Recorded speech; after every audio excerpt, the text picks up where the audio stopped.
ಯದಾ ಯದಾ ಹಿ ಧರ್ಮಸ್ಯ ಗ್ಲಾನಿರ್ಭವತಿ ಭಾರತ ಅಭ್ಯುತ್ಥಾನಂ ಅಧರ್ಮಸ್ಯ ತದಾತ್ಮಾನಂ ಸೃಜಾಮ್ಯಹಂ ಪರಿತ್ರಾಣಾಯ ಸಾಧೂನಾಂ ವಿನಾಶಾಯ ಚ ದುಷ್ಕೃತಾಂ ಧರ್ಮ ಸಂಸ್ಥಾಪನಾರ್ಥಾಯ ಸಂಭವಾಮಿ ಯುಗೆ ಯುಗೆ.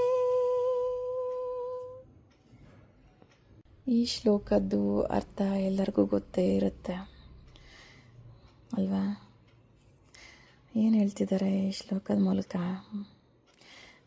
ಯಾವಾಗ ದುಷ್ಟರು ಶಿಷ್ಟರ ಮೇಲೆ ಹಲ್ಲೆ ಮಾಡ್ತಾರೋ ಆವಾಗ ನಾನು ರಕ್ಷಸಕ್ಕೆ ಬಂದೇ ಬರ್ತೀನಿ ಅಂತ ಭಗವಂತ ಎಲ್ಲರಿಗೂ ಭರವಸೆ ಕೊಡ್ತಿರೋದು. ಅದರ ಪ್ರತೀಕನೇ ಇದು ಧರ್ಮ ಸಂಸ್ಥಾಪನೆಯ. ಅದಕ್ಕೆ ಇದು ತಗೊಂಡಿದೆ. And I am going to start.